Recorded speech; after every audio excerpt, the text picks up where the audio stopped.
puissions nous lever et comprendre notre responsabilité en tant que chrétiens de parler du Seigneur, d'évangéliser, de tuer ce Goliath-là si tu veux la grâce. À titre individuel, chacun se lève. Parce que premièrement, lorsqu'on évangélise, on n'évangélise pas pour l'Église. On évangélise pour soi-même. Évangéliser est le symbole de la victoire. Si vous voulez triompher dans la vie, il y a deux clés. Il faut vous connecter par la foi en Jésus-Christ, n'est-ce pas, au sacrifice que Christ a accompli à la croix. Mais deuxièmement, il faut témoigner de Christ. Quand vous témoignez de Christ, vous triomphez. Quand vous témoignez de Christ, la grâce de Dieu vous accompagne. Quand vous triomphez de Christ, Dieu vous est favorable. La Bible dit que c'est la joie dans le ciel lorsqu'une seule âme vient à la conversion.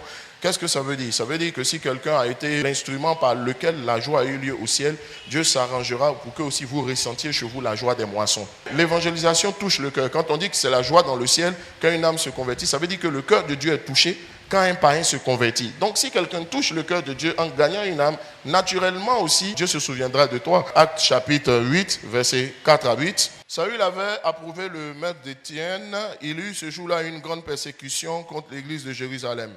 Et tous, excepté les apôtres, se dispersèrent dans les contrées de la Judée et de la Samarie. Des hommes pieux ensevelis Étienne et le pleuraient à grand bruit.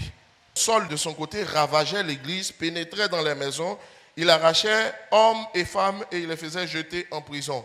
Ceux qui avaient été dispersés allaient de lieu en lieu annonçant la bonne nouvelle de la parole. On dit tous excepté les apôtres. Ça veut dire que les apôtres, si on voulait bien comprendre, ceux qu'on appelait hommes de Dieu, eux sont restés à Jérusalem et le reste, il y a eu la dispersion. Donc ceux qui sont allés évangéliser, ce n'est pas des pasteurs. On dit qu'ils allaient de lieu en lieu, prêchant l'évangile. Mais s'il y avait la persécution, il y avait la dispersion, les gens souffraient, ils avaient leurs problèmes. Ils étaient persécutés. En fuyant, ils allaient de lieu en lieu. Mais au lieu de pleurer sur leurs problèmes, ce qu'eux, ils ont choisi de faire, c'est d'annoncer l'évangile. Ça veut dire que quand quelqu'un se lève pour dire « j'ai trop de problèmes, j'ai trop de difficultés dans ma propre vie, c'est à cause de cela que je ne me lève pas », c'est un prétexte. Les problèmes ne sont pas un prétexte pour évangéliser. Les problèmes personnels ne sont pas une raison que quelqu'un doit sortir pour évangéliser. Tout ça, ce sont des prétextes. Les foules tout entières étaient attentives à ce que disait Philippe lorsqu'elles apprirent et virent les miracles qu'il faisait. Car des esprits impurs sortaient de plusieurs démoniaques, comme au son de grands cris, beaucoup de paralytiques étaient guéris. Il eut une grande joie dans cette ville. Un seul individu a changé le visage d'une ville. Est-ce que vous savez que toute la Samarie a été évangélisée par le seul Philippe? Allons au verset 12. On dit, mais quand il eut cru, Philippe qui leur annonçait la bonne nouvelle du royaume de Dieu et du nom de Jésus-Christ, hommes et femmes se firent baptiser. La Bible va dire au verset 14, les apôtres qui étaient à Jérusalem, ayant appris que la Samarie avait reçu la parole de Dieu, y envoyaient Pierre et Jean. Donc les disciples sont allés en Samarie pour aller constater le fruit du ministère du diacre Philippe. Regardez ce qu'il va dire au verset 25. Après avoir rendu témoignage à la parole du Seigneur et après l'avoir prêché, Pierre et Jean retournaient à Jérusalem en annonçant la bonne nouvelle dans plusieurs villages dans la Samarie. Ils sont allés régler un problème.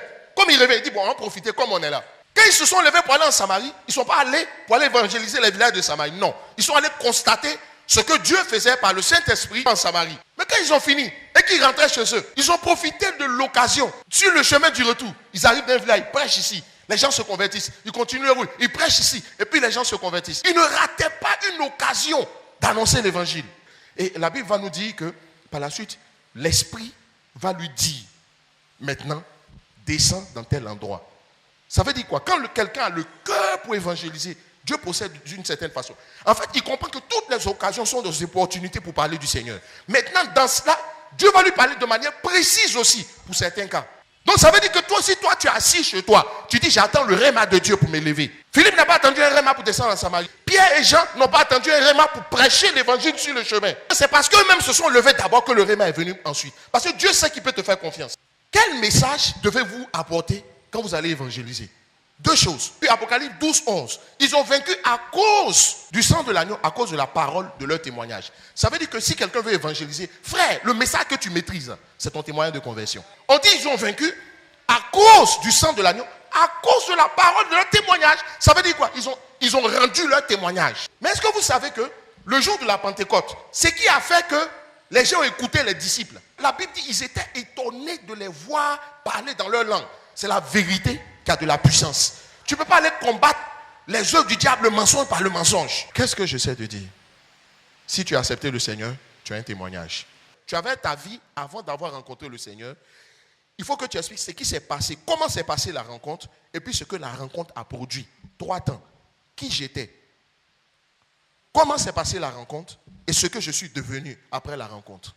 Quand ces 3 dimensions sont dans ton témoignage, n'allez pas loin. Prenez le cas de Étienne. Quand Étienne était en train de prêcher, prenez le cas de Pierre, en Actes chapitre 2. C'est comme ça. Frère, la Bible dit, si quelqu'un veut évangéliser, il a un témoignage. Il y a forcément quelqu'un qui est en train de connaître ce que vous avez connu, qui n'est pas en train de s'en sortir, mais qui sera touché parce qu'il a remarqué qu'avec vous, vous en êtes sortis quand vous avez mis Jésus dans la place. Tout le monde a un témoignage à rendre. Acte chapitre 8, le Saint-Esprit parle à Philippe.